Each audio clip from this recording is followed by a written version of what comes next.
know that you're afraid. You're afraid of us. You're afraid of change. I don't know the future. I didn't come here to tell you how this is going to end. I came here to tell you how it's going to begin. I'm going to hang up this phone, and then I'm going to show these people that you don't want them to see. I'm going to show them the world. A world without rules and controls, without borders or boundaries. A world where anything is possible. Where we go from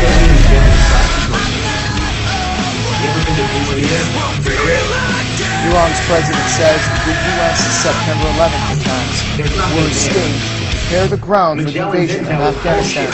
Mahmoud Ahmadinejad said the attacks were part of a complicated plan that Washington used to justify its so-called war on terror. Comments at a meeting with intelligence ministry officials in Tehran. And the compliant Americans shoot nod their head yes. And if somebody dare raise their hand, all right, so at least tell me how it happened. Nobody wanted to talk about the How does somebody like you write something about it? Said, you're nothing but an agent of Saddam Hussein, sympathetic to the brutal dictator. Ladies and gentlemen, we can war because of domestic American politics. That's the answer to question one. Why do we go to war? It's not about weapons of mass destruction. Domestic American politics, which now answers the question, how do we get out? Rolling envy cascades, a yellow sky dying slowly in a casket of infinite density. Aiming too high, the arrow misses and makes its mark on the setting sun. Reaching up, there is no one, but the echoes of potential that rattle and bang against what could have been. And regret we find we feel wanting more, needing more. The Constitution that the men and women who moved in the States took an oath that they would defend by invading Iraq illegally without any justification whatsoever.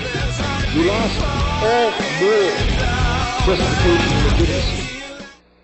So much so that when you think about it, should drive you insane. Because American scientists are in Iraq fighting and dying and struggling against people who are doing the exact same thing you and I would be doing should a foreign power come into our hometown and occupy our hometown the way we have occupied Iraq. Is America worthy of the loss of a single American life? The answer is no.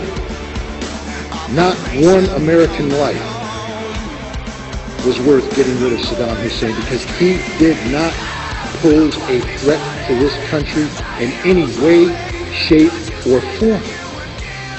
And yet we went to war.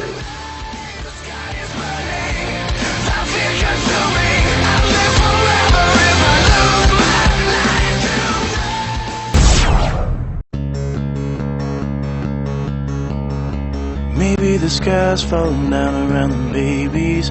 Maybe the world is gonna spin out of control.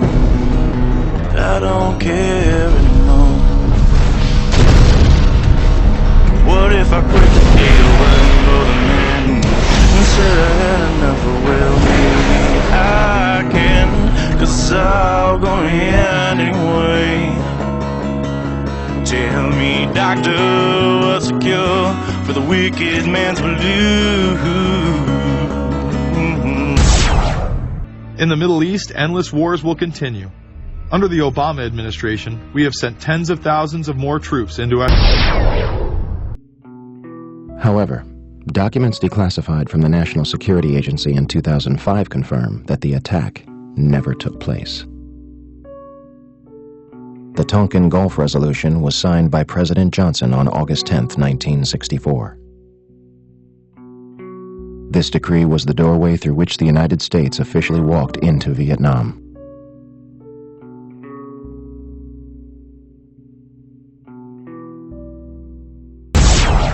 That history now knows for certain that nothing happened on August 4, 1964 in the Gulf of Tonkin is probably not much consolation to the people who have family members with names on the Vietnam War Memorial.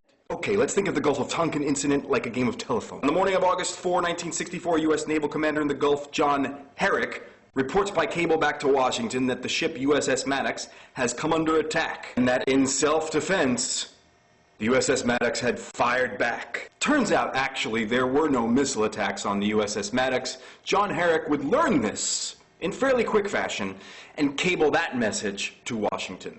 Sorry to alarm you guys, we were probably firing missiles at Ahab the whale. Go back to the beach, nothing to worry about. I am asking your help in the tremendous task of informing and alerting the American people.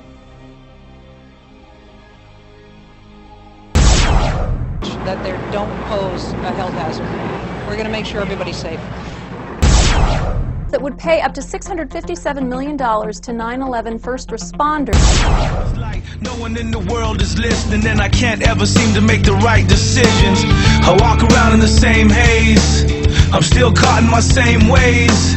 I'm losing time in these strange days, but somehow I always know the right things to say. I'm still smiling as the day goes by, and how come nobody ever knows the reasons why? Bury it deep so far that you can't see. If you're like me, who wears a broken heart on your sleeve? Pains and struggles that you know so well. Either time don't, it can't, or it just won't tell. I'm not the type to say I told you so. I think the hardest part of holding on is letting it go. I don't know what time it is, or who's the one to blame for this. Do I believe what I can't see? And how do you know which way the wind blows? 'Cause I can feel it all around. I'm lost between the sounds. I decided to see what it meant. In some ways everybody feels alone, so if the burden is mine, then I can carry my own. If joy really comes in the morning time, then I'ma sit back and wait until the next sunrise. Goodbye for now. I'm not the type to say I told you so. Goodbye for now. So I think the hardest part of holding on is letting it go. Where will we sing a new song? A new song. Where will we sing a new song? A new song.